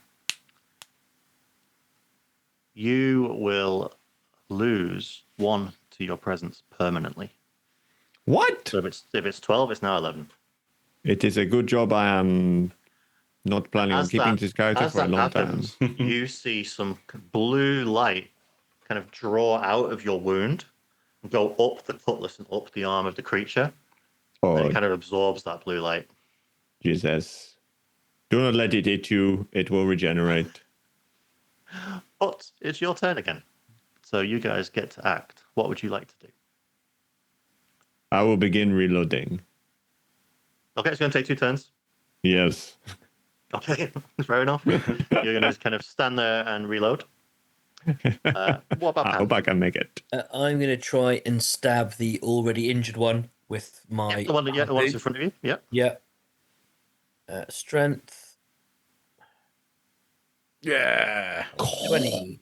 Nice. That is definitely a hit. Roll some damage. That's a D8, didn't you say? I did, yes, for your harpoon. 8 Ooh, points of nice. damage. You strike this guy, and he is down. You pierce it through its heart, and as you do so, bright flash of light blue light, and then all of a sudden, it's gone. Leaving 2 in the room. And Juan, you get to choose which one you'd like to attack. Obviously, Samuel is being attacked by one, and you see him fumbling with his musket, trying to reload it. Yeah. To get his He's powder, up. and it's like trying to refill Yeah, it. I think I'll go after that one because the one who's going up the stairs, hopefully the next skeleton will deal with him. Cool. So, yep. So what happens. That's a bit better. Nice. That hits. Yeah. Yeah, roll some damage. I think these were D6. Let me have a look. What weapon are you using? A belaying pin. The laying pin is a D4. D4. Yeah, unless it's special to your class. I will double check that in a second. Hang on a second. Yeah. I thought it said D6, but I'm probably just wrong. If you did, you feel free to roll it. Yeah, it's okay. Well, I'd rather be correct. Oh, no, it doesn't say anything. It just says you start with a wooden knife or a belaying pin. Yeah, the Oh, standard one's a D4. Sorry, I see what I did wrong. It says roll D6 on the clothing table, and I just misunderstood what I was looking at. 3 points. So 3 points of damage as this creature kind of takes the slash. The light emanates from him as you strike him. Does a little bit of damage. So he's not doing too well, but he's still standing and bracing to swing at somebody next turn. What would your skeletons like to do? I'll shout. Will you be able to shout to them Yeah. to do something? Everyone attack the ghoulies. Right, roll me 3d20.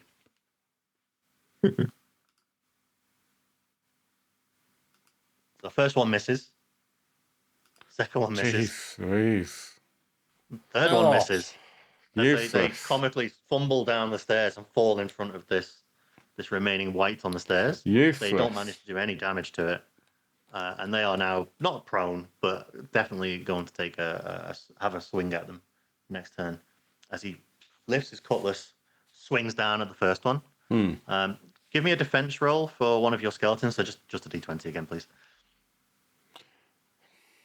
As it's in its prone state, it takes a whole Ah, 4 points of damage. As his cutlass strikes through the skeleton and shatters it to pieces. these guys are There's absolutely still crap. 2 there occupying it, though. Mhm. So it's keeping it busy. The white that was in front of Jason sees him reloading and actually turns to attack Juan, who's been more successful. Yeah. Can we get a defense roll from Juan, please?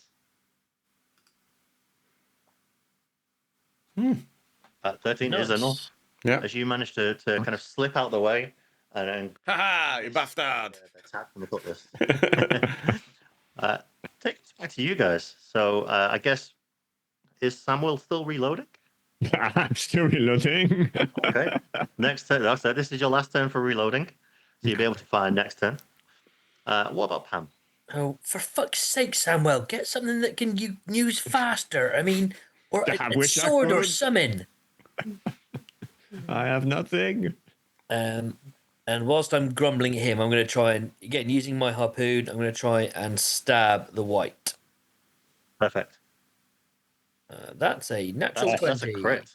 Nice. So it'll be 2 times damage. So whatever you roll on it, you can either, it's up to you how you want to do it. 2d8 or d8 times 2. It's up to you. Oh, no, 2d8. It will also reduce the armor 1 tier as well. That's 4 points of damage. 4 points of damage takes him down to that. And you actually wipe out his armor as you strike. You see this ethereal armor. He was had like kind of like a leather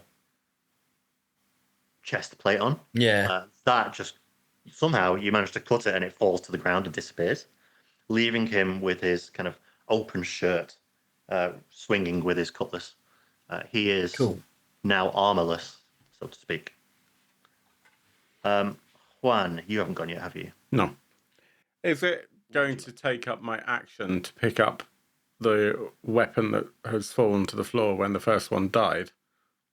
Or It was a ghost, so it would have Oh, disappeared spectral into thin weapon. air. Yeah. okay, fine. In which case, I'll just unfortunately.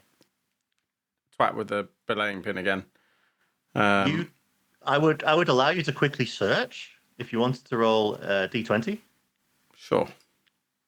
Because there's bound to be some weapons in, not with a roll of 8 though. Lots of As you coins kind to of throw have a at quick it. look around the floor. You A quick you glance. throw some diamonds at him. All right. But there's no weapons to hand, Okay. so it's still your belaying pin. Yeah. Yeah, But feel the free to attack with mother. your belaying Right, pin. I'm going to spend a devil's luck. Because Okay. it's just getting annoying now.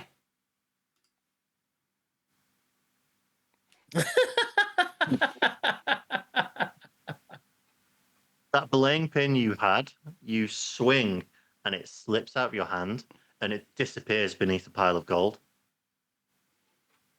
You're going to have to try and find that next turn if you want to use it again. But what about your skeletons? You've got 2 skeletons left, I believe. I mean, I feel we've not been reading out Phil's rolls. So, and I know that you can That's see them very on true. the video. Yeah. It's That it's was been natural. a shocking Yeah. list of like 6-3, 6-2, Yeah, it's a good 3, shout. 1, 4. Fumbles, Like yeah. it's just awful. Yeah, Yeah. I mean I mean Phil's dice rolls quite erratic at the best of times, but this is Yeah. this is Yeah. not good. This strengthens Alchemy my does sign not off at like the end you. of the show. Where I It does, say that I yeah. hope that people's dice rolls are better than mine. How many skeletons did we lose? We had You 4, lost 2. didn't we? And we lost 2. You've lost 2. Yeah. You got Right. 2 Okay. left. Well, let's see how 2 d20s. they do. If this one's terrible, someone else do the next one. That is not enough to hit. That was an 8. Yeah. Do you want to do Someone the else next can one, roll the Jason? next Be one. the next skeleton. No, I'm saving my rolls.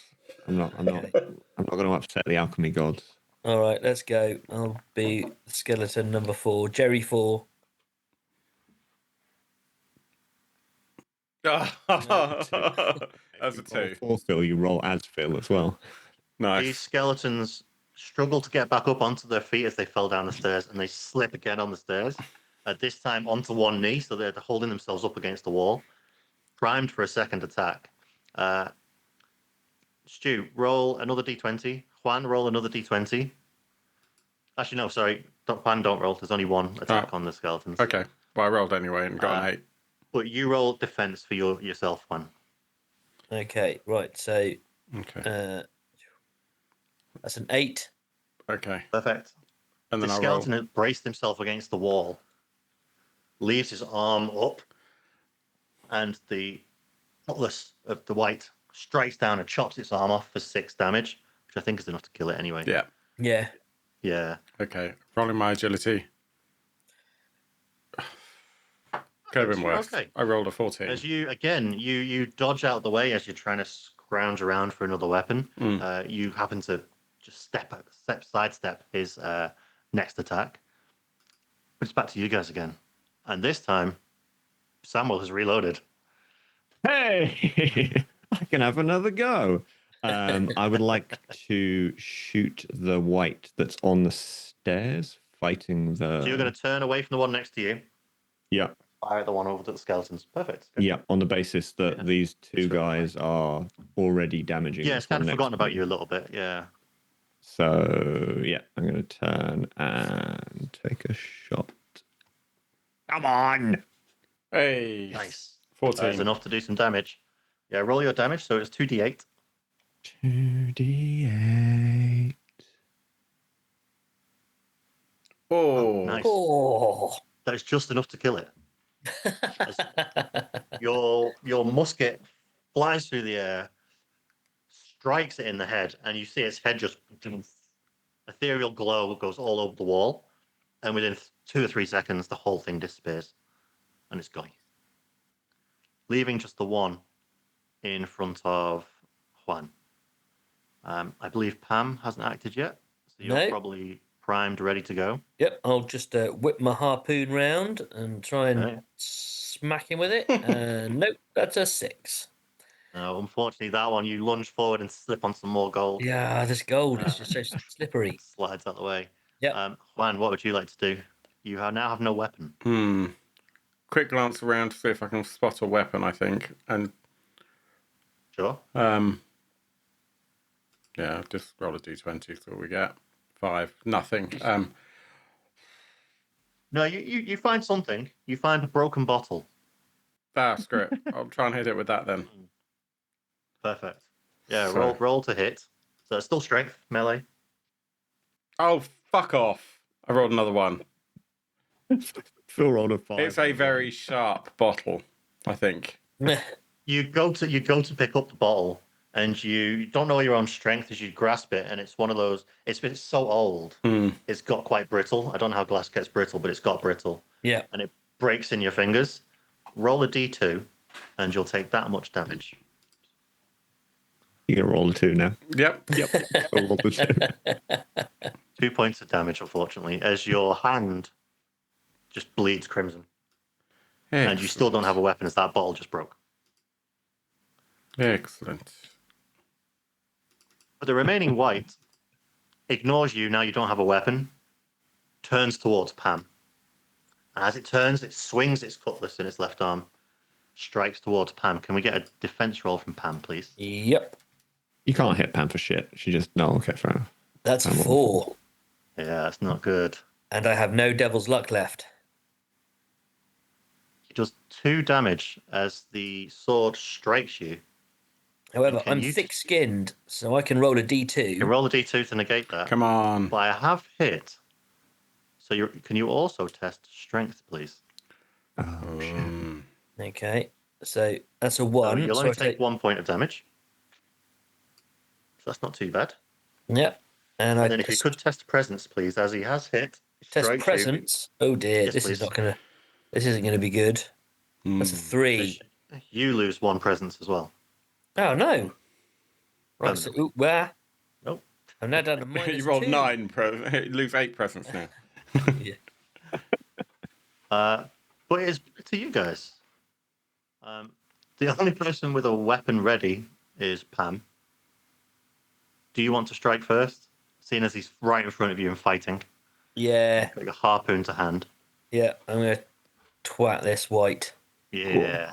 That's a Yeah. Just 13. enough, yeah. That's enough to hit. So Come yeah, feel on. free to roll some damage. D8. Here we go. 3. 3. It's not quite enough to kill it. As it's still not down, but it's so Hit close. it with the musket. Don't reload. Just twat it with the musket, Samuel. Oh, It- my Oh, you musket. did It is my baby. Oh. And at that point, I do the thing of flipping the musket round and then swinging at it with the butt. This character that had the stabby on the end of the gun. No, it's the last character, wasn't it? Okay. Yep. Yeah, so you Stabby. you swing around and you go to strike this white. Roll Yep. strength to attack. Come on. 2 is not going to hit, unfortunately. No, that's not I'm ideal. going to devil's luck it. Oh, okay, yes. Come on. Yeah. 15. Hey. As you strike it, now being the wrong end of the gun, I'm going to count this as a cudgel. So I'll say a D4. Using it as That a works for kind of me. a club. Yeah. Mhm. Nice. Just enough to kill it. As you Hey. swing and you smack it across the face. It spins around in a circle, creates a whirlwind of light, and disappears into the ether. But again, the room goes quiet, and you start to slip and slide on the gold as you gain your feet back. Gold. In total, you now have access to all the treasure in the room. Without your skeleton helpers, it takes you a little bit longer. You've also got to source a lot of treasure chests. As along with the fiery cross of Goa, which is a 7-foot, literal 7-foot kind of church cross. I believe that's a real thing as well, if you ever want to look it up. It's actually worth, I'm not going to read everything out because we'll be here for another 20 minutes. It's actually worth 800,000 silver. Whew. Yeah. And it's going to take 5 cargo slots on a ship. So you guys are going to have another adventure where you try and find yourselves a ship big enough to carry all the treasure you've just found yourselves. Amazing. Yeah. Well, there's some that of a brings ship us- in the other room. We just need to find the rest of it. That brings us to the end of our adventure. Thank As you, are Chris. Surrounded by treasure forever. Ooh. That was so much Yar. fun. Nice one, Chris. Thank you very much. Yeah, thank you. That was really good fun. Enjoyed that. I'm glad you enjoyed it. Yeah. That was a lot of fun. Yeah, it's really Lots good. of nice little puzzles. Yeah. I'm actually quite disappointed that we never got to do some of the other puzzles. Well, that's on you. That is. Yeah, you don't actually miss too much. So I've run this a couple of times, and you basically did the same as everybody else.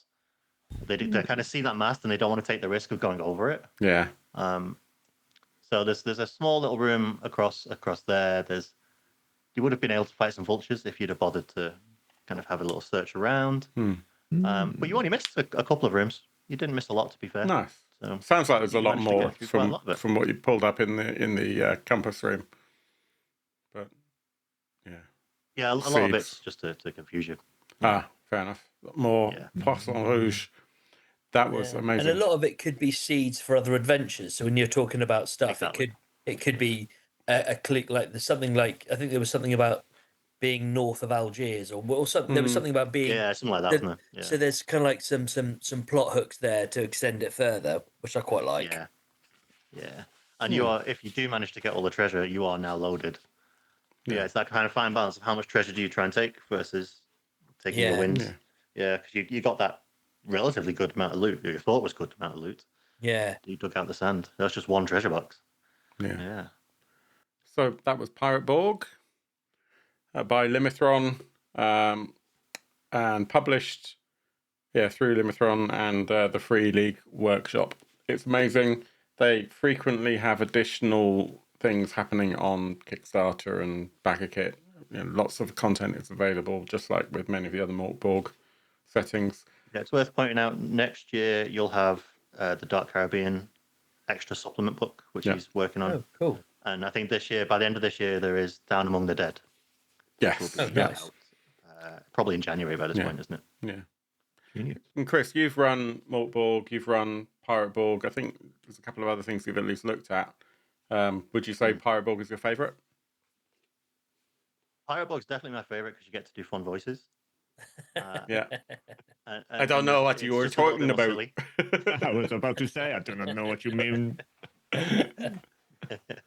Yeah, it's more silly and it's easier to kind of run on the fly a little bit. Yeah. Which is quite nice. And obviously, the Limithron does loads of Patreon content. Yeah. Which is really nice. So he's and also, always I mean, kind the of churning book's out maps and chunky things. as well. I mean, I think it's a few more pages. Yeah, it's than got a full the Mort Borg. sandbox adventure at the back. Yeah. Oh, that's cool. Yeah. Yeah. Very cool. So you got a whole island to explore there if you wanted to. That is On so top cool. of all the random rolls and things like that. Genius. And full naval combat, which I've never really got into, which is quite nice. But it gets a bit more like a miniatures game when you run the naval combat, so I tend to avoid it. Yeah. Yeah, I can imagine actually. Yeah. Yeah. But if those people like it, feel free to do it. Yeah. It's fun, but it's just you need a map and you need to have rolls on a ship and things like that. So Yeah. more maps. Yeah. Yeah. Well, that was a lot of fun. Thank you very much, Chris. Like I said before, 100%. amazing to have you back. Thank you to Stuart and to Jason. Thank you, everyone at home or on a train or, I don't know, scuba diving, whatever it is you're doing right now, whilst watching or listening to us. Really appreciate your support. If you enjoyed it, please let us know in the comments down below. Come and join our Discord. It is free. We don't lock that only to patrons. Consider liking and subscribing and all that other stuff to let us know that we are doing things correctly or wrong but fun. Either is good. Yeah. Until next time, thank you so much. And as always, I really hope that your dice rolls are way better than mine. Anything else from anyone else in the crew before we go? Well then. Nope. Where we going then? Catch you later. Bye. Goodbye. Bye.